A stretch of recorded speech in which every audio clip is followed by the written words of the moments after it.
majestic to some, encroaching and threatening to others.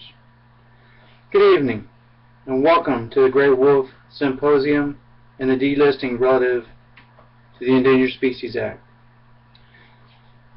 Given the choice to live or die, what would you choose? Many of us, without question, would choose the former. However, in the time and the place that we live today, the gray wolf, unfortunately, has not been afforded the same opportunity. In the air in Yellowstone National Park, it's chilly in the morning, even as far back as in the month of August. This in mind, it is more difficult right now to spot a wolf. These are the remarks of Mark Cook, president of the Wolves of the Rockies. A recent study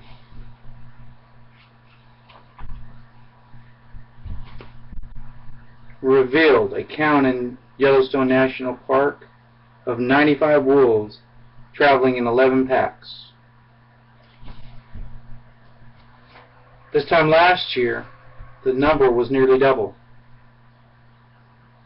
Within the last year alone, approximately 1,500 wolves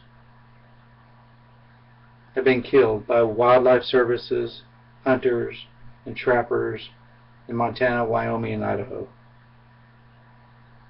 The dramatic decline in wolf density within surrounding areas of the park is mainly due to natural ebb and flow of ecological system, where hunters now, yes now, can legally shoot any wolf found straying from the confines of the park. Wolves, as winter months approach, are naturally driven from the park in efforts to secure food for their young.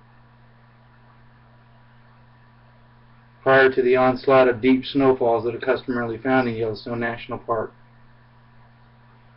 Unfortunately, these travels cause wolves to encroach on other territories, and sadly, it results in many wolf casualties, despite the fact that many of the same wolves are earmarked with radio collars by U.S. Fish and Wildlife Services. Under present provisions currently being presented and indirectly supported by the United States Fish and Wildlife Service, wolves have been indiscriminately targeted for delisting from the Endangered Species Act. This in mind, all of us would like to think and believe that the wolves, at least in Yellowstone National Park, are protected. Nothing could be farther from the truth.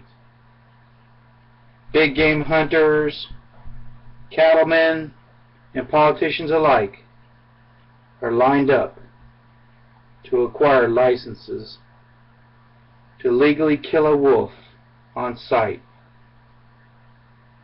once outside the confines of Yellowstone National Park.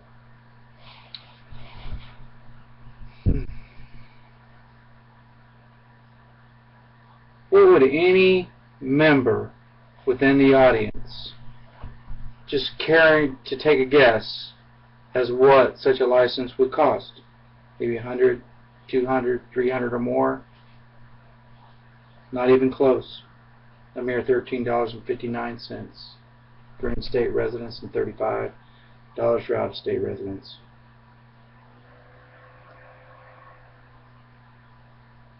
The gray wolf has been stereotyped as the villain of all ails, when in fact their mere existence is quite the opposite. Wolves, although the apex predators, in the environment are essential to the ecosystem. And since the reintroduction to Yellowstone National Park in 1995, have culled overpopulated herds of elk. Now, the same verdant ground cover eradicated once by the elk is quickly returning. This in return is resulting in recolonization of other animals which rely on low foliage for cover and food. You could even argue that wolves have affected everything throughout the entire system, from fish, vertebrate, reptiles, and even other mammals, as explained by the chief biologist for Yellowstone National Park.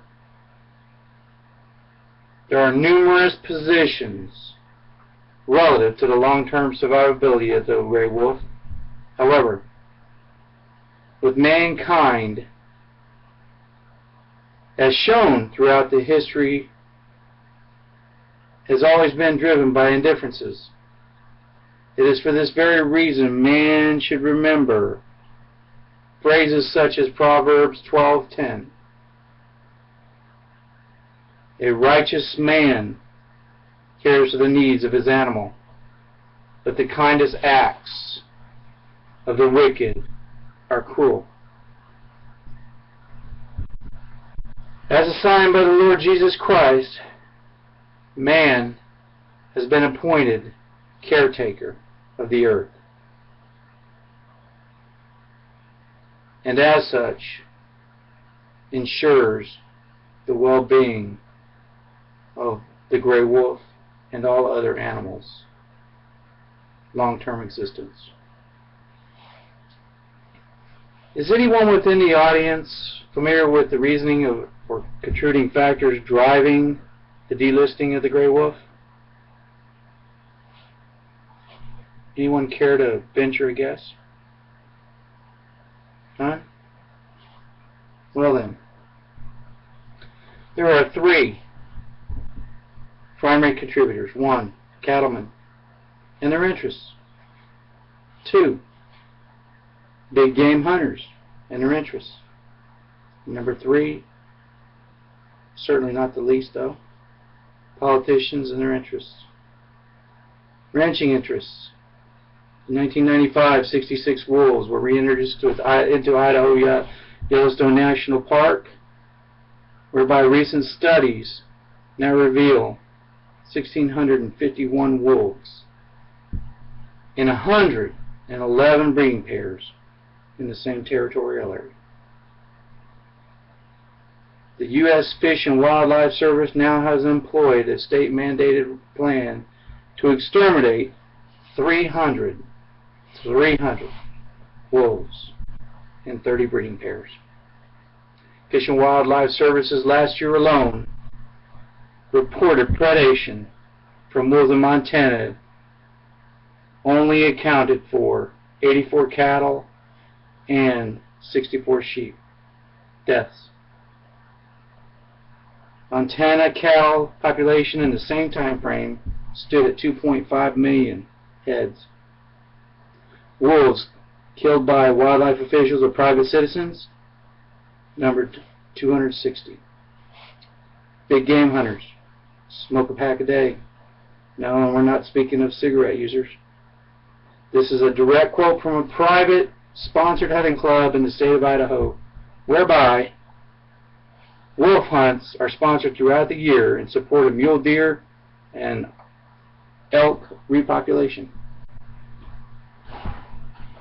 Political seats. Would you turn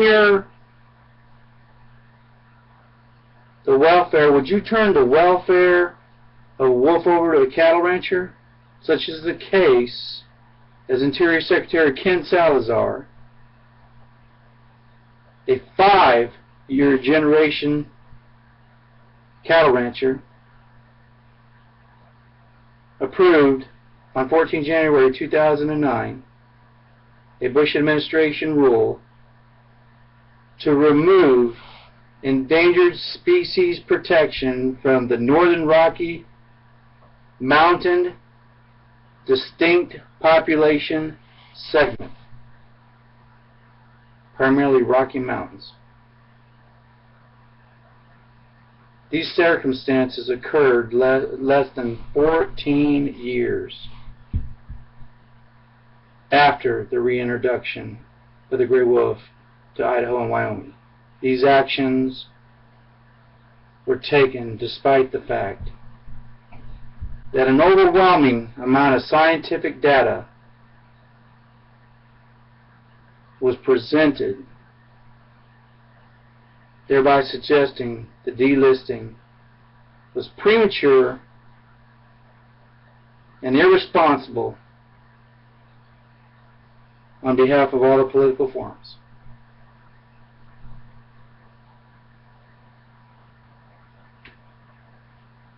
So, considering the gray wolf has historically and to this day had to manage dire circumstances due to the human involvement, how can we as individuals improve the circumstances?